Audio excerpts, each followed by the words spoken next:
स्वागत है आपका करियर एकेडमी के यूट्यूब चैनल पर। तो आज की क्लास में मैं आपको टाइप ऑफ कम्पिटिटिव एग्जाम यानी आपके सामने कितने प्रकार के कम्पिटिटिव एग्जाम हैं जिनको आप फिल कर सकते हो, जिनके आप एग्जाम दे सकते हो और आपके लिए एक बेहतरीन गवर्नमेंट जॉब का मौका आपके लिए हो सकते हैं। तो मैं आपको 10th +2 और ग्रेजुएशन आदि के बारे में जो मिनिमम क्वालिफिकेशन होती है और उसके अकॉर्डिंग कितने स्टूडेंट जो हैं उन फॉर्म को भर सकते हैं, किस क्वालिफिकेशन के स्टूडेंट जो है उनको भर सकते हैं। तो जैसे कि सबसे पहले आपको पता है तो कम्पिटिटिव एग्जाम में जो हमारे सामने जो मुख्य रूप से एग्जाम होते हैं, तो कम्पिटिटिव एग्जाम में सबसे जो मेजर एग्जाम है वो यूपीएससी है। तो यूपीएससी के एग्जाम सबसे बड़े टॉप लेवल के माने जाते हैं, ए ग्रेड के, ग्रुप ए के माने जाते हैं। इसके बाद हमारे सामने एसएससी का आता है, स्टाफ सिलेक्शन कमीशन का आता है, और इसके बाद बैंकिंग सेक्टर आता है। ठीक है जी। और बैंकिंग सेक्टर के बाद हमारे पास रेलवे आता है और इसके बाद स्टेट लेवल यानी राज्य में जो भी एग्जाम हो सकते हैं वो होते हैं। ठीक है जी। तो आमतौर पे यूपीएससी, एसएससी, बैंकिंग, रेलवे और स्टेट लेवल। तो सबसे पहले मैं आपको यूपीएससी के बारे में बताऊंगा कि यूपीएससी में आपके सामने कितने प्रकार के एग्जाम हो सकते हैं।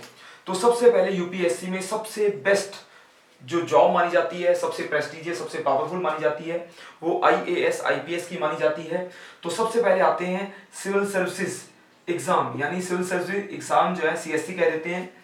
तो सिविल सेवा के एग्जाम में आपको पता होगा आईएएस, आईपीएस, आईएफएस, आईआरएस आदि पोस्टें होती हैं। लगभग 22-23 ग्रुप की पोस्टें होती हैं। इसमें सभी ग्रुप ए की हैं, कुछ पोस्टें ग्रुप बी की हैं।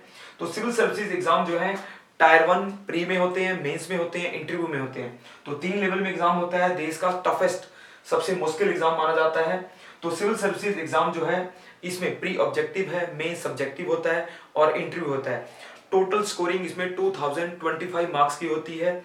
मेंस जो है 1750 मार्क्स का और इंटरव्यू 275 मार्क्स का।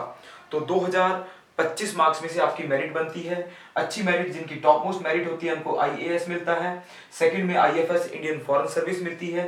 थर्ड पे आईपीएस यानी इंडियन पुलिस सर्विस मिलती है। चौथे पे आईआरएस यानी इंडियन रेवेन्यू सर्विस आदि आदि ये पोस्टें इसमें मिलती हैं। तो सिविल सर्विसेज एग्जाम जो है नंबर 1 होता है।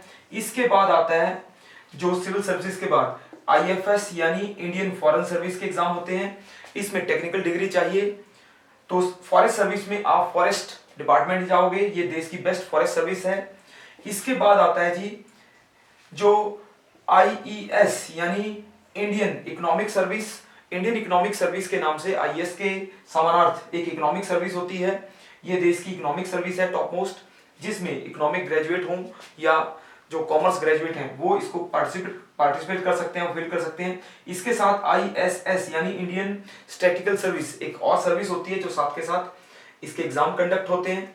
ठीक है जी। इसके बाद आता है हमारा जो इंडियन इंजीनियरिंग सर्विस यानी आईईएस, एक और आईईएस है जिसमें इंजीनियरिंग बैकग्राउंड के स्टूडेंट जो है इसको फिल कर सकते हैं। इसके बाद सीडीएस, ये डिफेंस सर्विसेज के आता है। डिफेंस सर्विसेज में ओटीए और आईएमए दो कैटेगरी होती है इसमें, ओटीए और आईएमए। तो सीडीएस में कंबाइंड डिफेंस सर्विसेज होती है, ये ग्रेजुएशन पे है। एनडीए होती है वो +2 पे होती है। तो उसमें भी हम अपनी आर्म्ड फोर्सेस यानी मिलिट्री फोर्सेस में जा सकते हैं। ठीक है जी।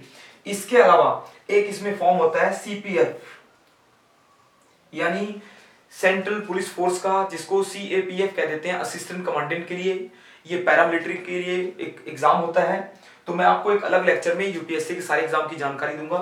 इसमें मैंने ब्रीफली बताया है सिविल सर्विसेज के बारे में, फॉरेस्ट सर्विसेज के बारे में, इकोनॉमिक सर्विसेज के बारे में और एक इंजीनियरिंग सर्विसेज के बारे में, सीडीएस कंबाइंड डिफेंस सर्विसेज के बारे में, एनडीए और सीपीएफ आदि के बारे में। ठीक है जी। ये यूपीएससी के एग्जाम होते हैं जो देश में सबसे बेस्ट माने जाते हैं।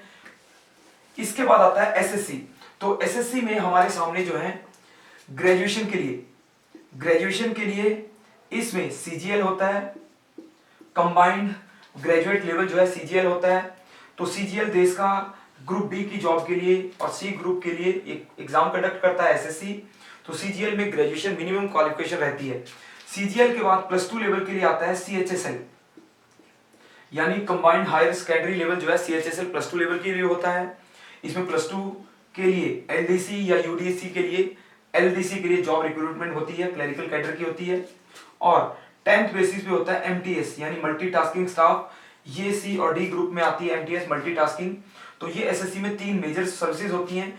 इसके बाद जेई टेक्निकल होती है, इसमें एसएससी जेई आता है। इसके अलावा स्टेनोग्राफर की अलग से पोस्ट होती है इसमें, ठीक है जी। इसके अलावा एसएससी में सीपीओ यानी सेंट्रल पुलिस जो ऑर्गेनाइजेशन है, सीपीओ के नाम से एसआई एएसआई की जॉब रिक्रूटमेंट होती है। दिल्ली पुलिस, बीएसएफ हो गया, सीआरपीएफ या सीआईएसएफ, उसके लिए एसआई और एएसआई की रिक्रूटमेंट होती है सीपीओ। तो ये जो एग्जाम है ये एसएससी के थ्रू होते हैं। तो स्टाफ सिलेक्शन कमीशन देश की सेकंड मेजर ऑर्गेनाइजेशन है जो रिक्रूटमेंट करता है और सारा साल इसकी रिक्रूटमेंट चलती रहती है। एसएससी के बाद आता है हमारा बैंकिंग सेक्टर। पिछले कुछ सालों से बैंकिंग सेक्टर में काफी बूम है और रिक्रूटमेंट काफी भारी संख्या में हुई है, पोस्टें भी ज्यादा आई है। बैंकिंग सेक्टर में सबसे ऊपर जो होता है पीओ प्रोबेशनरी ऑफिसर की पोस्ट होती है। इसके अलावा क्लर्क क्लरिकल की पोस्ट होती है। 2 पोस्ट सबसे ज्यादा इसकी डिमांड है, पीओ और क्लर्क। इसमें रिक्रूटमेंट जो है आईबीपीएस के थ्रू मेजर होती है। तो 20 या 21 मेजर बैंक्स जो हैं वो इकट्ठे होकर आईबीपीएस के तहत से कॉमन रिटन एग्जाम सीडब्ल्यूई कंडक्ट करते हैं। पीओ और क्लरिकल की पोस्टें होती हैं।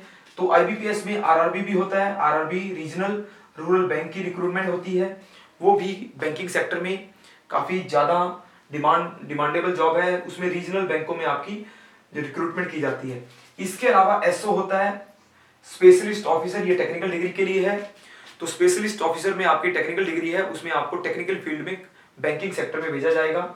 इसके अलावा इसमें एमटी होता है मैनेजमेंट ट्रेनी, इसमें एमबीए आदि मास्टर आदि चाहिए, ठीक है। तो एमटी में मैनेजमेंट ट्रेनी की पोस्ट होती है, ये भी स्पेशलिस्ट में ही काउंट होती है। इसके बाद जो और एग्जाम आते हैं आरबीआई का, रिजर्व बैंक ऑफ इंडिया का, ग्रुप ए ग्रुप बी के लिए, ग्रेड ए ग्रेड बी कह देते हैं उसको, और असिस्टेंट मैनेजर के लिए आरबीआई में रिक्रूटमेंट होती है। आरबीआई आपको पता है सेंट्रल बैंक है, तो इसकी भी डिमांड काफी ज्यादा है, एग्जाम काफी टफ होता है। आरबीआई के बाद नाबार्ड भी रिक्रूटमेंट करता है अलग से, नाबार्ड हो गया, एनएचबी हो गया, ये सभी बैंक जो है अलग से अपनी रिक्रूटमेंट निकालते हैं। इसके अलावा एलआईसी और नेशनल इंश्योरेंस या ओरिएंटल इंश्योरेंस जैसे ऑर्गेनाइजेशन इंश्योरेंस सेक्टर के लिए भी वैकेंसीज निकालते हैं। ये सभी वैकेंसी जो हैं बैंकिंग सेक्टर में काउंट होती हैं, बैंकिंग इंश्योरेंस सेक्टर में काउंट होती हैं। इसमें प्री मेंस और किसी पीओ लेवल में इंटरव्यू भी होता है या जीडी जनरल ग्रुप डिस्कशन होती है। तो प्री मेंस में काफी टफ कंपटीशन है, लाखों बच्चे फिल करते हैं, मेरिट काफी ऊपर जाती है, स्पीड और एक्यूरेसी इसमें मैटर करती है, ठीक है जी। ऑनलाइन टेस्ट होता है नॉर्मली, तो बैंकिंग सेक्टर में ऑनलाइन टेस्ट जो है उसके कारण जो है प्रोग्रेस हुई है, जल्दी रिक्रूटमेंट हो जाती है, टाइम कम लगता है और रिक्रूटमेंट जल्दी हो जाती है। इसके बाद आता है रेलवे।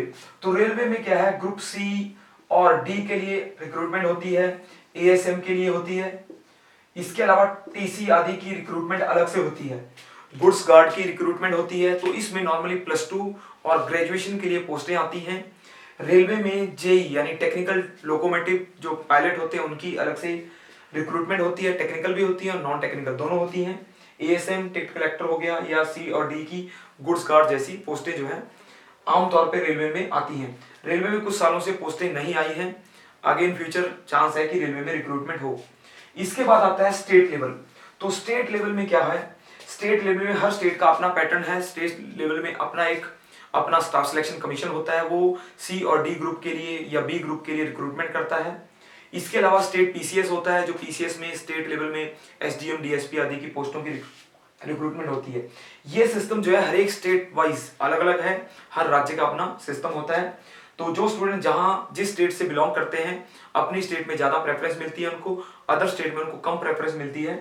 तो इसमें स्टेट लेवल के कैंडिडेट के लिए ज्यादा बेनिफिशियल है। तो ये तो मेन स्ट्रीम के एग्जाम हैं जो नॉर्मली कंडक्ट होते हैं। इसके अलावा अगर हम टीचिंग साइड में या पोस्ट ग्रेजुएट स्टूडेंट के लिए देखें तो उनके लिए डायरेक्ट रिक्रूटमेंट तो नहीं होती, फिर भी उनके लिए एलिजिबिलिटी टेस्ट होते हैं। जैसे यूजीसी के थ्रू नेट का एग्जाम होता है, ये पीजी के लिए यानी पोस्ट ग्रेजुएट स्टूडेंट के लिए है। ये एलिजिबिलिटी टेस्ट है, नेशनल एलिजिबिलिटी टेस्ट, ये कॉलेज लेवल में प्रोफेसर की पोस्ट के लिए आपकी एलिजिबिलिटी के लिए होगा, बेस्ट एग्जाम माना जाता है। इसके अलावा सीटेट जो है ये स्कूल लेवल की रिक्रूटमेंट के लिए टीचर को तैयार करने के लिए उनकी एलिजिबिलिटी का टेस्ट है।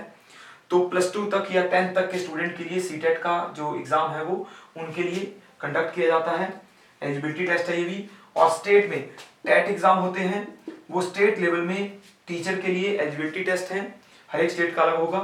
तो ये टीचर एलिजिबिलिटी टेस्ट होते हैं जो नॉर्मली कॉम्पिटिटिव एग्जाम में काउंट होते हैं। इसके अलावा आपने देखा होगा एमबीए के रिक्रूटमेंट के लिए या एमबीए के फॉर्म जब भरे जाते हैं, एडमिशन फॉर्म भरे जाते हैं, उनके लिए मैट आदि या जो होटल मैनेजमेंट है उसमें हो गया, कैट हो गया, बहुत सारे एग्जाम होते हैं जो नॉर्मली कंडक्ट होते हैं। आजकल नीट एग्जाम हो रहा है जो एमबीबीएस के रिक्रूटमेंट के लिए या एमबीबीएस के एडमिशन के लिए हो रहा है। तो बहुत सारे एग्जाम है जो नॉर्मली आमतौर पे चलते हैं। सबसे जो इंजीनियरिंग एडमिशन के लिए आईआईटी है वो एग्जाम चलता है। तो हर स्टूडेंट के लिए अलग अलग स्ट्रीम है, अपनी एजुकेशन क्वालिफिकेशन के अकॉर्डिंग आपको फील्ड चुननी पड़ेगी। अपनी फील्ड के अकॉर्डिंग आप कॉम्पिटिटिव एग्जाम को चुनें, उसके सिलेबस को देखें, उसके एग्जाम पैटर्न को देखें और उसके लिए पहले से प्लानिंग करें और प्लानिंग करने के बाद ही उस पर आगे तैयारी का प्रयास करें। तो एग्जाम काफ़ी हैं, चांस भी काफ़ी हैं, कंपटीशन भी काफ़ी है और कंपटीशन टफ भी है, परंतु जितना ज़्यादा स्टूडेंट एग्ज़ाम को पहले से प्रिपेयर करते हैं, उसकी प्लानिंग अच्छे से करते हैं और तैयारी के लिए टाइम देते हैं, मेहनत करते हैं, तो रिजल्ट आपको बताया आता है। और उम्मीद करते हैं कि आगे भी और स्टूडेंटों का रिजल्ट आए। और कैसा लगा ये लेक्चर आपको? अगर आपको ये लेक्चर पसंद आया है तो लाइक करें, सब्सक्राइब करें। धन्यवाद।